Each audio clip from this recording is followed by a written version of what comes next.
तो हमारी ख्वाहिश होगी सईद गनी साहब के ज़रिए कि chief minister Sindh, information minister Nasir Shah साहब और चेयरमैन बिलावल भुट्टो साहब को हमारी तरफ से ये दावत दें कि हम आपका ये मोहब्बत जो है इसका बाज़ाब्ता शुक्रिया अदा करने के लिए आपको यहाँ बुलाना चाहते हैं।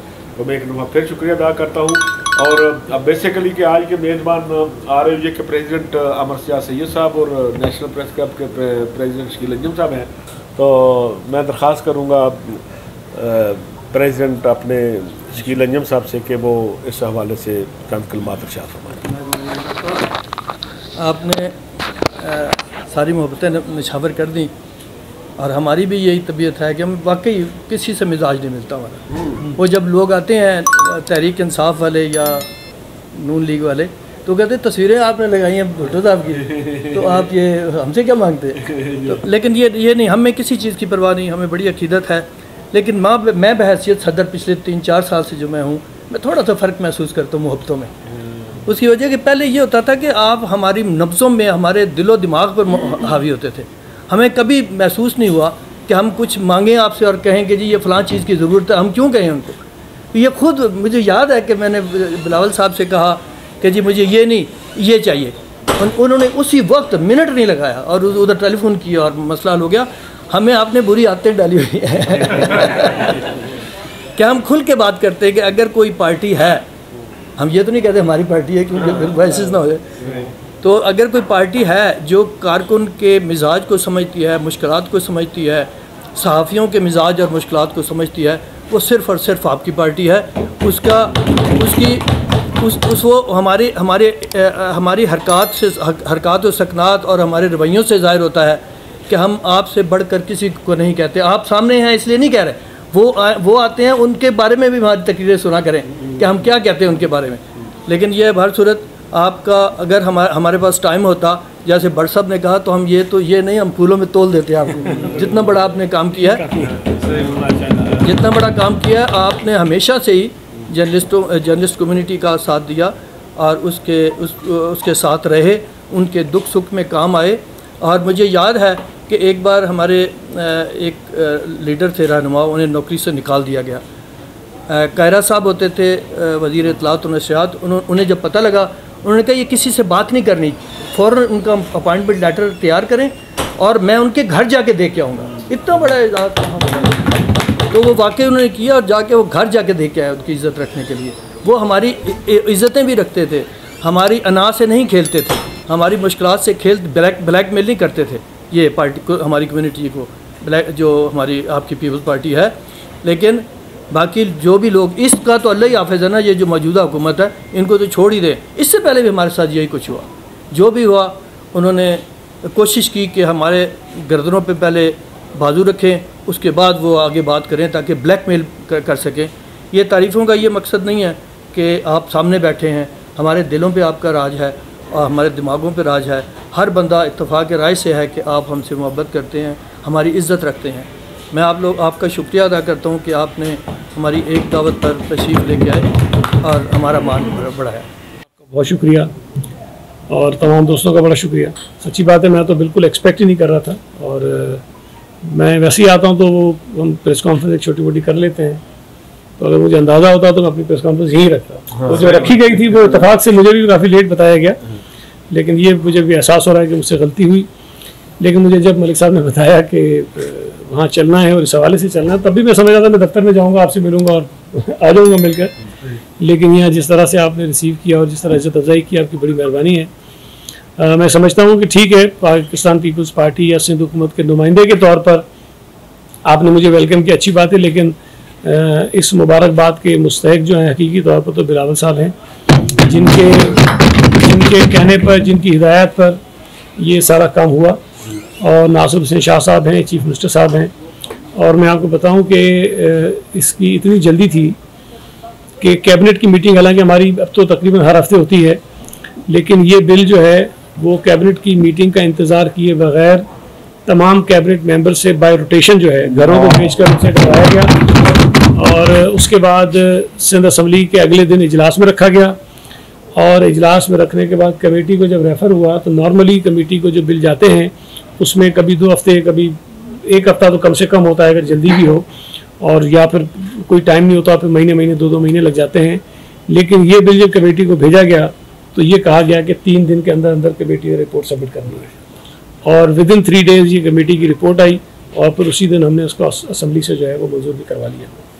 और इसमें एक और चीज़ आपको बताऊं कि नासिर शाह साहब को चेयरमैन साहब ने एक बड़ी ज़रूरी मीटिंग के लिए बुलाया हुआ था, लेकिन शाह साहब ने उनको कहा कि जी वो मुझे जो है जर्नलिस्ट प्रोटेक्शन वाला बिल जो है वो पेश करना है, तो अगर आप इजाज़त दें तो मैं वो करके आ जाऊं।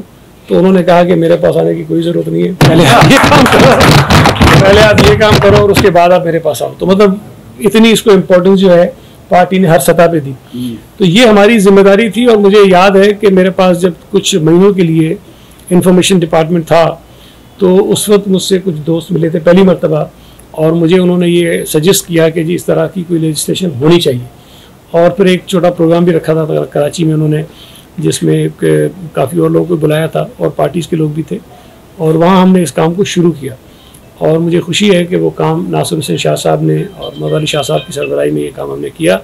और मैं इस बात को वाज़ेह कर दूँ कि ये हमारा कोई एहसान नहीं है किसी के ऊपर। जो हालात इस वक्त पैदा कर दिए गए हैं पूरे मुल्क में, ख़ास तौर पर हमारी सहाफ़ी बरादरी के लिए, उसमें शायद इससे भी कुछ ज़्यादा करने की ज़रूरत है। और मैं तो समझता हूँ कि चले ठीक है कानून हमने बना दिया, लेकिन हमें इस बात को भी यकीनी बनाना है कि इस कानून पर हम अमल दरामद कितना करा सकेंगे। जो कुछ इस वक्त हो रहा है मुल्क में वो मैं समझता हूँ कि शायद इससे ज़्यादा डिमांड करता है। जो असद तूर के साथ हुआ है, अफसार आलम के साथ हुआ, हामिद मीर के साथ हुआ, ये और बहुत सारे इस किस्म के वाक़यात हुए हैं जो मैं समझता हूँ कि शायद किसी भी मौज़ूद माशरे में जहाँ पर इज़हार राय की आज़ादी की बात की जाती हो, दावे किए जाते हों, कानून बनाए जाते हों, वहाँ पर इस किस्म की चीज़ों का तसव्वुर नहीं कर सकते। लेकिन बदकिस्मती से वो वाक़यात हो भी रहे हैं और तवातुर के साथ हो रहे हैं और रुक नहीं रहे। अल्लाह करे कि ये तूर वाला वाक़या आखिरी हो, लेकिन हमें फिर भी डर लगा रहता है कि जो लोग आज़ादी के साथ अपनी राय का इजहार करते हैं, जो लोग ऐसे इश्यूज़ को टच करते हैं जो यहाँ पर शायद अछूत इश्यूज़ होते हैं, जिसमें आप छू नहीं सकते हैं, इश्यूज़ को बात नहीं कर सकते हैं।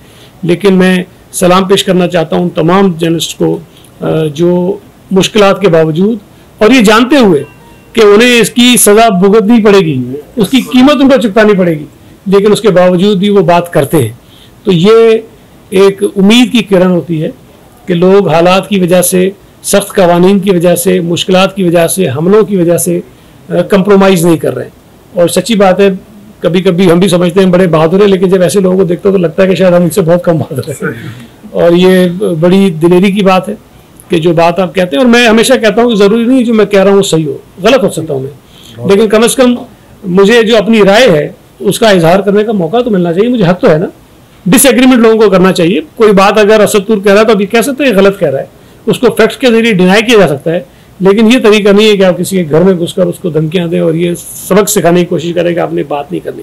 तो जो बातें आप करते हैं, मैं समझता हूँ कि ये आजकल के हालात में सहाफ़ियों के लिए मुश्किलात तो हर दौर में रही है। मैं ये नहीं कहता कि कोई भी, शायद कोई पाकिस्तान की तारीख में कोई आइडियल दौर आया हो, लेकिन बहरहाल ऐसे अदवार जरूर है जब ये खतरात कम होते हैं, जब आपको ये होता है कि जान से नहीं मारे जाएंगे। मतलब ये कम अज कम होता है कि घर में कोई नहीं घुसेगा, चले जी कोई नौकरी से चला जाएगा, किसी के ऊपर कोई मुकदमा बन जाएगा, किसी को जेल में डाल दिया जाएगा। ये मैक्सिमम चीज़ें होती थी जिसकी लोग शायद जिसकी तवक्को करते थे, जो एक्सपेक्ट करते थे, लेकिन अब जो चीज़ें उससे आगे बढ़ गई। तो मैं ये समझता हूँ कि कवानीन तो बनाते हैं, बने हुए भी हैं, लेकिन उन पर अमल दरामद जो है कराना बहुत ज़रूरी है। और जो हालात इस वक्त इस मौजूदा हुकूमत के दौर में पैदा हो गए हैं, हो सकता है मेरी शायद इतनी उम्र नहीं है, मेरा इतना तजर्बा नहीं है, आप लोगों ने मुझसे ज़्यादा पिछले जो सख्त अदवार थे वो देखे होंगे, लेकिन मुझे नहीं लगता कि शायद किसी आमिर के दौर में भी इस किस्म के हालात इस मुल्क में सहाफ़ियों ने देखे होंगे। मुझे नहीं लगता। शायद अयूब का दौर हो, ज़िया का दौर हो, मुशर्रफ का दौर हो, याया का दौर हो, ये चीज़ें जो इस एक सो कॉल्ड डेमोक्रेटिक गवर्नमेंट के दौर में हो रहे हैं, और जिस डटाई से वो उसको डिफेंड भी करते हैं, फिर जिस तरह से बाकायदा ट्रोलिंग होती है, बाकायदा कंपेन्स चलाई जाती है, लोगों के खिलाफ जो आवाज़ उठाते हैं इस पर, ये बहुत अफसोसनाक है। तो मैं समझता हूँ कि हमने कुछ काम ज़रूर किया है, लेकिन अभी बहुत कुछ करने की ज़रूरत है। हमें नहीं, बतौर मुआशरा सबको करने की ज़रूरत है, अदलिया को करने की ज़रूरत है, पार्लियामेंट को करने की ज़रूरत है, सियासी जमातों को करने की ज़रूरत है, और इवन आपकी अपनी कम्युनिटी के अंदर जो लोग बैठे हुए हैं उनको इस पर सोचने की ज़रूरत है कि क्या जिस किस्म का रवैया बाज़ औक़ात तो इख्तियार कर लेते हैं कुछ लोगों के खिलाफ, वो जायज़ भी है कि नहीं है। तो बहरहाल मैं इत्तेफाक से अभी फ़ोन आया था तो मुझे चेयरमैन साहब ने याद किया है मेरी फ़्लाइट भी है, लेकिन मैं सीधा चेयरमैन साहब के पास जाऊँगा और आपकी जो ये मोहब्बतें हैं ये उनको लौटाऊँगा तक पहुँचाऊँगा, और जो आपका मैसेज है वो भी उन तक पहुँचाऊँगा। और इंशाल्लाह ताला मैं गुजारिश करूँगा कि चीफ मिनिस्टर साहब, इंफॉर्मेशन मिनिस्टर नासिर शाह साहब, वो जब यहाँ आएँ तो ज़रूर आपको विज़िट भी करें, और फिर जो जिस चीज़ के वो मुस्तहक हैं, जो मुझे आपने पहुँचाया कि उन तक पहुँचे। और जहाँ तक आपने मेरे मुतल्लिक जो अच्छे अल्फाज कहे, आपका बहुत शुक्रिया। मैं कारकुन हूँ, पार्टी जहाँ मुझे लगाती है वो काम कर लेते हैं। उन्होंने यहाँ भेजा तो यहाँ कोशिश की, और कराची भेज दिया तो वहाँ कोशिश कर रहे हैं। मुर्तज़ा आपको चर्चे के लिए आए थे, फिर उनको वहाँ भेज दिया है। लेकिन बहरहाल अगली दफ़ा देखें वो क्या ज़िम्मा में लगाते हैं।